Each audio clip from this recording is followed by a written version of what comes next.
Hey folks, my name is Gary Karp, and I learned about this hashtag from Robert Jones. I was speaking with Robert a couple of nights ago. I've known him for about 10 years, and as often happened when Robert and I speak, the conversation got around to creators and marketing and the community and how we could build a supportive community that wants to build each other up and help each other and collaborate with each other instead of tearing each other down and all the drama that seems to be running around. And he mentioned that he created this hashtag Creators Matter hashtag on YouTube, and he asked me to take a look at it and see what I thought and see if it would spur any thoughts in my head. So I just sat down and I watched Robert's video, and I've watched a couple of the other videos that you guys have put on there with the hashtag Creators Matter. And I got to say, I was impressed. I like what I'm hearing. I like the passion that's coming out, and I love the different projects that you guys are working on. So I want to be part of this community, and I want to support you guys on your journey. So first, some things about me, and then we'll get into the questions. I am an author, an actor, and a sometimes producer. I've been writing since I can remember, I guess since 9 or 10. I've always had a pencil in my hand. I've always been writing, whether it was really bad poetry that didn't get better over the years, unfortunately, to creative writing, to short stories, and to novels, plays, screenplays, whatever it is. I've always been writing ever since I can remember. The acting bug hit me in my junior year of high school. It was the first time I'd ever stepped on stage. It was for the high school drama, and even though the play dealt with some pretty heavy subject matter, it was for a play called I'll Never See Another Butterfly by, well, I don't remember the author, but it was based on the life of Raya Englanderova, who was a little girl who grew up and spent her entire life in the concentration camps at Terezin during World War II.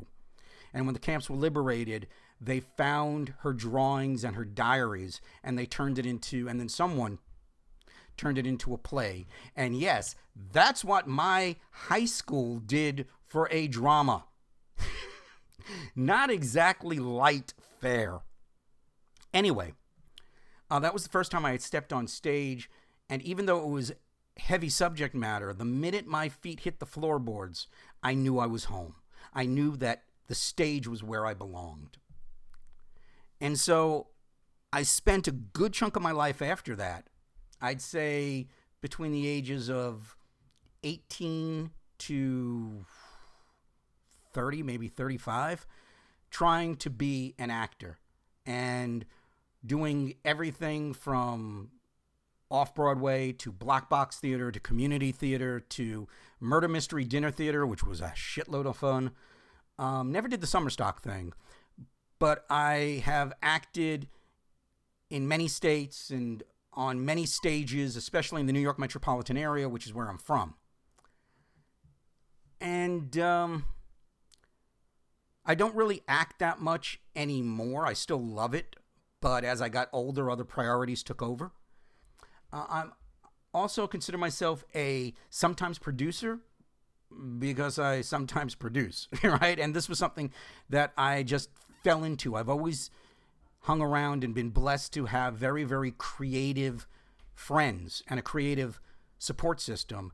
And we've always put on our own cabarets, our own plays, and more recently, our own web series, right? That was about the latest thing I did, which was going to be a original science fiction web series that is still in post.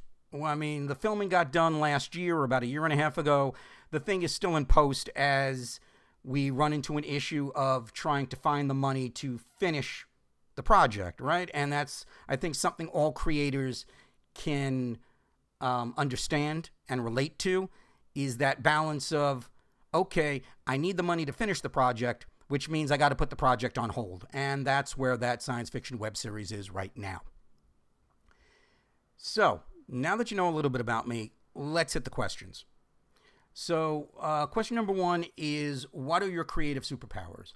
And even though I just told you that I am an author, self-published on Amazon with 5 books so far, and a actor and a sometimes producer, I really don't consider those my superpowers. What I consider my superpowers is supporting other creators in building their communities, allowing them then to spread their message and to build their communities, their support systems, and hopefully develop their 1,000 true fans so they can then make some money doing what they love, right? That is my superpower, marketing. And I know marketing may be considered a 4-letter word in some people, but for me, it's my lifeblood. It's what makes me breathe. Because unless you can get your message out there, it doesn't matter how good your content is, right? I love Field of Dreams, but if you build it, they will not come unless they know the stadium is there. So that is my superpower, helping creative solopreneurs, what my term for creators, creative solopreneurs, build their communities and their platforms so they could eventually monetize their creations. Question number 2, what is your current work in progress? Well, at the moment, there are 2 things I'm currently working on and 1 on a back burner. The 2 things I'm working on are novels right now. The main novel that I'm working on is a mystery novel around a detective by the name of Rosemary Hanlon, goes by the nickname of Calves McGillicuddy. And I really envision this to be a series, right? The first book in a series of books that I could just keep telling her story and her adventures over and over and over with new stories and new murders and new mysteries to talk about. And I love this character, but I'm also very surprised by it because my original concept for Rosemary Hanlon was a female Sam Spade, right? I love film noir. I love Dashiell Hammett and Raymond Chandler and especially Humphrey Bogart. And I thought it would be fun to take that hard-boiled, hard-living, hard-loving, hard-drinking personality of that gumshoe PI, bring it into the modern day, and have a woman play that role. But a strange thing happened as I started to flesh out the character and write the book. And that is the character had her own ideas on what her personality and her beliefs were going to be. And my concept of the character, from that omnisexual, hard-living, hard-loving, hard-drinking, callous, caustic individual, turned into something totally different, right? And I'm curious if that happens to you folks. Have you ever written a character or had an idea for a character in your head and you fleshed them out and you put the basic skeleton together on paper, but then when you started writing the character sort of turned to you and went, no, that's not my personality. This is who I am. And turned into something totally different? Right? Because that seems to happen to me all the time. And thankfully, I always listen to my characters because it's always so much better than I had envisioned. It really is. The second novel that I'm working on, and I don't know if it's a novel or a novella or a short story, I don't know where it's going to end up yet, is a piece of erotica. And it was really started as a dare from the last girl I dared me to write this. And I just wrote it for kicks and giggles to throw up on Amazon for 99 cents and to see where it was going to go. And it turned out to, again, just like the other one, I can't write anything unless I have fully fleshed characters, it seems. Because what this story is turning into is really the coming of age story of a young woman who is really struggling with her family situation and with her own sexuality, as she thought she was heterosexual and discovers that she is bisexual, and also discovers that she's okay living a non-monogamous lifestyle with a group of people who are in a committed relationship with each other together. And I think the story, more than the sex of this, is really what's interesting and is really what's driving it. So that's the next novel. The third one, which is on the back burner, is a graphic novel of a series of scripts that I had written that I had hoped to bring to the web as a anthology show that never went anywhere.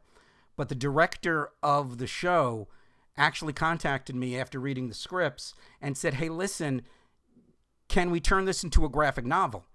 So I got about 8 or 10 scripts that I wrote for that project. I turned them all over to him, and he is now doing all the artwork so we can turn that into a graphic novel. It's going to be called The Meat Locker, and it's sort of like an anthology series of Twilight Zone meets Tales from the Crypt is basically the way I explain it. What inspired me to start this channel? Well, to be perfectly honest, I don't have a channel, right? This is the first video that I am purposefully recording to put myself out there. And I got to tell you, it's a little nerve-wracking, right? I'm sweating a little bit. I don't know if you could see it on camera, but I'm definitely sweating here. And along that lines, I hope to make this a regular thing. Because speaking with Robert, and I got to admit, Robert is my very own Jiminy Cricket, right? He sort of sits there and he's my conscience. And every time I decide to go a little bit too far from my core and who I really am, Robert whispers something in my ear, or we have a conversation just at the right time, and it brings me back in, right? Not unlike Al Pacino in Godfather 3, right? And in this time, this conversation was about helping and building this community of creators and really supporting each other. So what I would like to do is share my journey with you guys. Let you know what my challenges and my successes are. Let you learn from my wisdom. And in my case, when I say wisdom, that just simply means I made the mistake so you don't have to. So I'm going to start, I promise you, I'm committing myself in public now, so I have to do this. I promise you that I am going to release a video every week where I will share my story, and I will also share with you the tips and the strategies and the secrets on how you can grow your community and create those 1,000 true fans that are so necessary to monetize your platform and to make money with your creations, right? And I believe that's what we all should do. I understand there is a need to get these things out of us and to birth them, but I am a capitalist. And if it is coming from you, it is worth being seen by the world. And if it's worth being seen by the world, then it's worth having a couple of shekels in your checking account. So what do you want to see more of on this platform? Well, okay, this is a real difficult question for me because before speaking with Robert, I didn't know AuthorTube and BookTube and all these other tubes existed. The main reason I used YouTube was to basically look stuff up when I'm researching how to do things, and also to play music, right? That's all. Instead of hitting iTunes or the radio, I just go on a YouTube and I go down the rabbit hole going from one song to another song to another song, or also really old Bugs Bunny cartoons. I love Bugs Bunny cartoons. So I'm going to maybe answer this question a little generically on what I would like to see in general on YouTube or on this Creators Matter platform. And really what I would love to see is the journey that you are all on. Because I feel it's important that all of us understand we're in the same boat. Content creation, whether it's a novel, whether it's painting, whether it's drawing, whether you're making music, whether you're even building a website, right? It's all content creation. And content creation is a very lonely business, right? Because we're all in our heads all the time. And most of the time we're sitting in front of our computers or we're sitting in the studio and there's nobody with us. And so what I want to know is that there's other people like me with the same challenges and the same dreams that are out there. So I would love to hear your stories. I would love to follow your journeys. And I really would suggest, I was going to use the word challenge, but I don't think we're at that point in our relationship yet. I would suggest that you guys, instead of, or in addition to putting out videos about strategies on how to write, which is great, also document your journey. Let us know what's going on. And maybe you guys are doing this and I haven't seen it because, again, as I say, I'm not familiar enough with the AuthorTube platform or the BookTube platform or any of the tubes that are out there. So maybe this is going on and it's already out there and I just have to find it. But I would really love to see people documenting their journeys. I'd love to see people using this platform to reach out and form collaborations, working together on projects, right? That's what I really, really, really want to see. And finally, question 5, do you aspire to sell services? And I guess if you watch this video, this is pretty much an easy answer. That's a big hells to the yes, okay? This is actually what I do for a living. I am a marketer, an online marketer, or as I call myself, a branding strategist, who helps creators, creative solopreneurs, get their business going online and build their communities, right? I already do this, so the answer to this is yes, I do sell services. Now, having said that, don't worry about this whole video being one lead-in to a pitch fest, right? The videos that I am going to put out there are not going to hit you up so you can be part of my product, so you can buy my service, or you can get this or that or the other thing. I don't believe in that. I don't work that way. All right? I am going to give you my best information. I'm going to share my best stories with you on video. And I'm going to create my platform off of the Creators Matter hashtag that I hope to bring value to all of you. So, again, I want to thank Robert for putting this hashtag up there. I think this is a great idea to build community and to build that support system that everybody needs. I look forward to seeing where this is going. And I really hope that you stick around and you hang out for a while. The name of the channel, well, right now it's Gary Karp. I don't have a fancy name like Story Detective like Robert does. I love that name, by the way, because it describes exactly what he's doing. It's great. I hope to come up with something just as clever for my own channel. But until then, it's just Gary Karp. I hope to put out videos every week to share my journey with you guys and to support you on yours by sharing some secrets of building your community. So, anyway, I thank you for listening, and I'll see you around.